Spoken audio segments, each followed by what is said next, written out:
Hello, welcome to the Self Learning Platform by Dr. Sushma Singh. Today we start Unit 28 Communitarianism and Civic Republicanism. Let us have introduction about the unit. The major concern of this unit is to introduce, understand, and compare the communitarian and civic republican perspective in political theory. These perspectives have gained considerable importance and acceptance in contemporary political theory. Such importance and acceptance may be explained on two grounds. Firstly, both these perspectives contain different forceful and somewhat valid critiques of the political tradition of liberal individualism, a tradition that has occupied a dominant position in modern political thinking and political practice.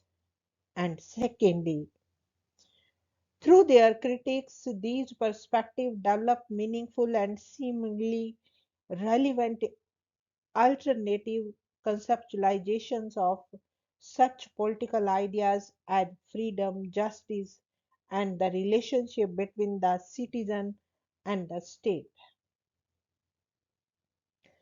Since communitarianism and civic republicanism are essentially critics of and are present themselves as alternatives to liberal individualism, it would be helpful to begin with an interpretative summary of the liberal individualistic perspective in political theory. It may be mentioned here that an elaborate and thorough treatment of this perspective is given in other units of discourse. In this unit, our attempt would be limited to an understanding of some of its main arguments, which would in turn facilitate our understanding of communitarianism as well as civic republicanism. Liberal individualism is essentially one of the many theories of the nature of self, the relationship between the citizen and the state, and the proper scope of state activities.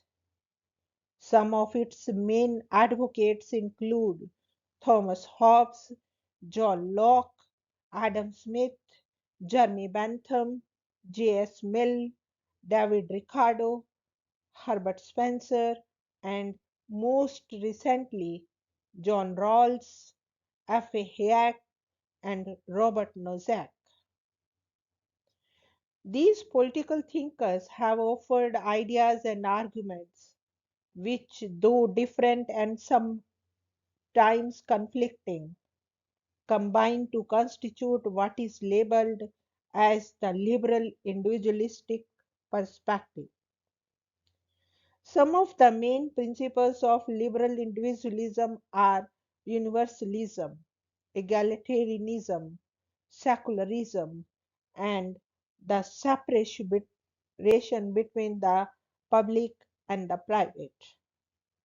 However, what distinguishes this perspective from many others is its support and advocacy of the principle of individualism. Individualism is a principle that recognizes and respects the individual as the primary unit of social and political theory. And explanation: an individual is one who is free, rational, and capable of self determination. People are rational in that they are the best judges of their interest. They are capable of self determination in that they are capable of determining their own conception of the goods, and are free in that They possess the ability as well as the right to question their participation in existing social practices and opt out of them. Should these practices seem no longer worth pursuing, on this account, individuals possesses the ability to detach themselves or step back from any particular social practice and choose whether they want to continue pursuing it or not. The individual, in other words, is prior to and stands at a distance from his or her cultural and community identities and values. Rawls expresses this argument in the following phrase: the self is prior to the ends which are affirmed by it. Since people are free, rational, and capable of self determination, their interests are better promoted by letting them choose for themselves what sort of life they want to lead. Individual interests are harmed by any attempt on the part of the state to enforce a particular view of the good life. The primary value in the liberal political order, in other words, is the neutrality of the state. A neutral state may be defined as the state which does not favor, protect, promote, or contrary discriminate against or penalize any particular individual conception of a good. Rather, such a state provides a neutral framework within which different and potentially conflicting conceptions of the good can be pursued. In fact, from the liberal individualistic standpoint, a free and just state is one which remains neutral and equally tolerant of the different conceptions of the good life held by its individual citizens, without promoting or penalizing any of such conceptions. What then, according to liberal individualism, are the legitimate functions of the state? In the liberal individualistic view, people possess natural or pre-political freedom. State is not a natural entity, rather it is an artificial, but a necessary construct, a necessary evil.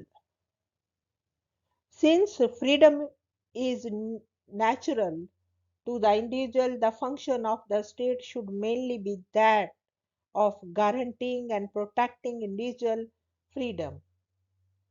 The state, in other words, is a mechanism for safeguarding the personal security and political rights of citizens who enter into political life and place themselves under external authority for the limited end of protection against unwarranted interference by others. This idea of freedom as the absence of interference by others, otherwise known as the negative conception of freedom, has dominated much of the liberal individualistic tradition.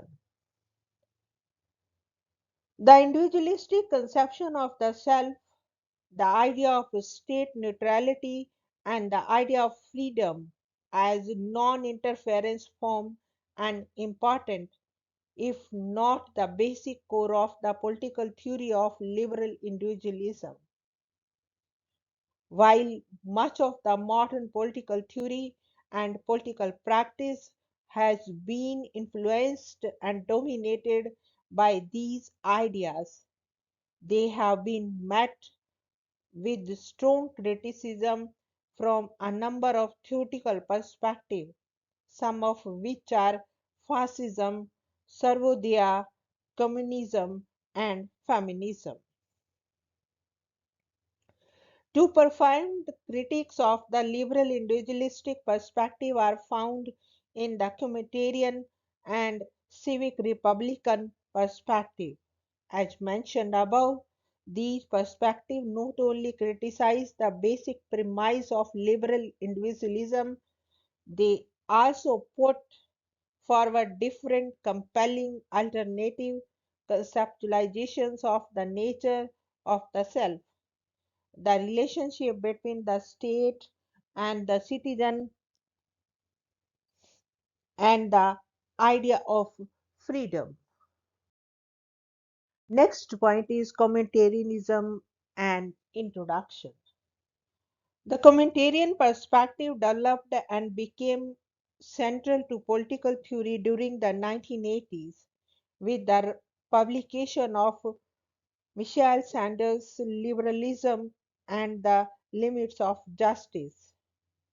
In this book, Sandel develops one of the most forceful critiques of Rawlian liberalism, the statement of which is found in John Rawls' A Theory of Justice.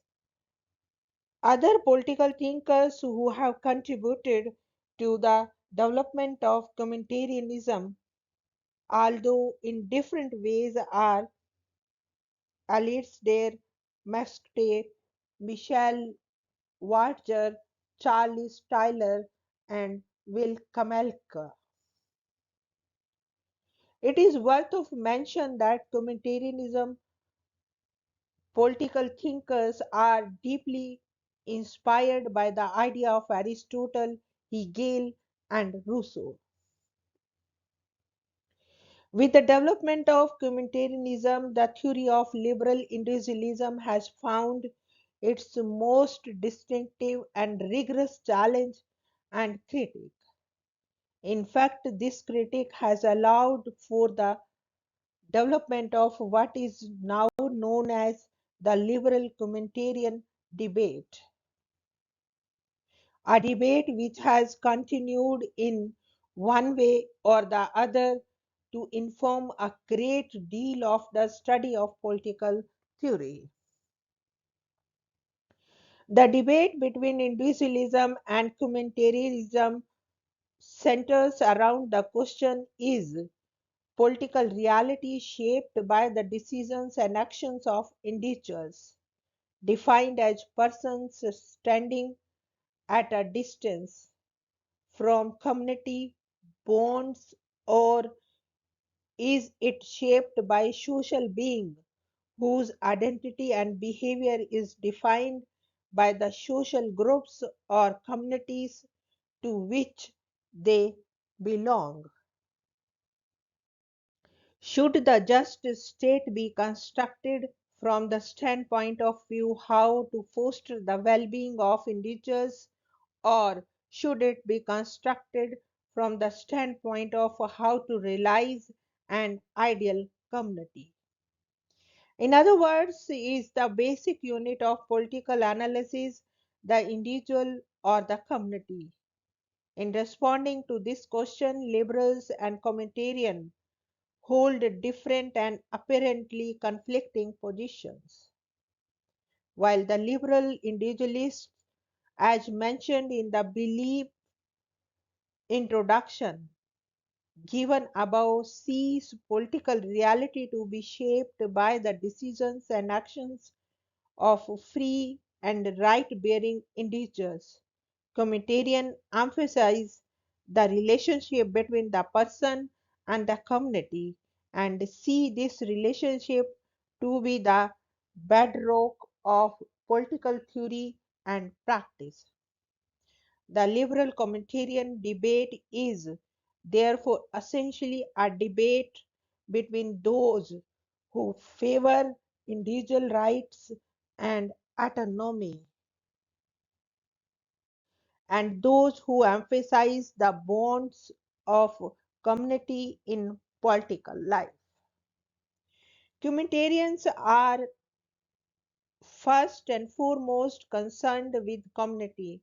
Two or more people may be understood to constitute a community when they share a common conception of the good and see this good as partly constitutive of their identity or selves. Such a constitutive community may be a close friendship, family relationship, neighborhood, or even a comprehensive political community.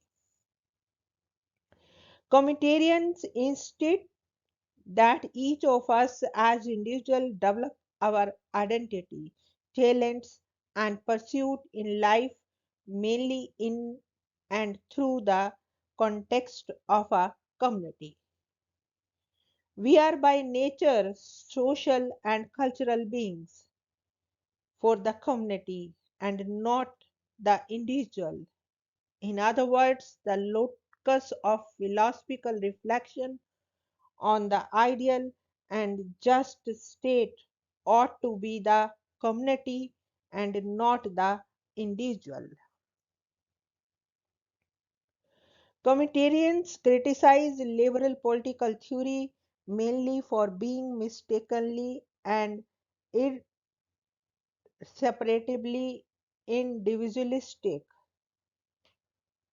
The liberal conceptions of self and the relationship between the individual and the state are, they argue, inherently flawed, unduly limited, as well as misrepresentative of the true nature of the society.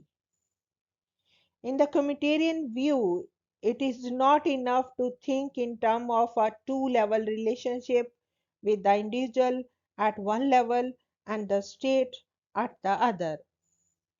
Groups and communities occupy an important intermediate position between the individual and the state and should be included among the kinds of rights and duties bearing units whose interrelationships are explored. By prioritizing the rights and freedoms of individuals and by neglecting the importance and contribution of community membership to social and political life,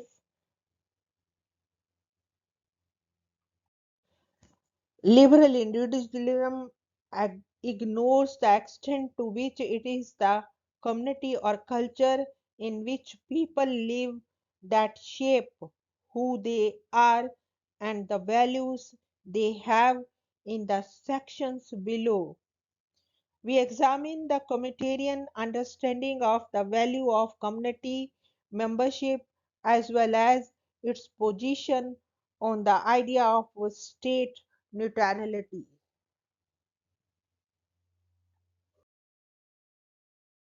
Here we want to wind up this lecture. Thank you so much for your attention.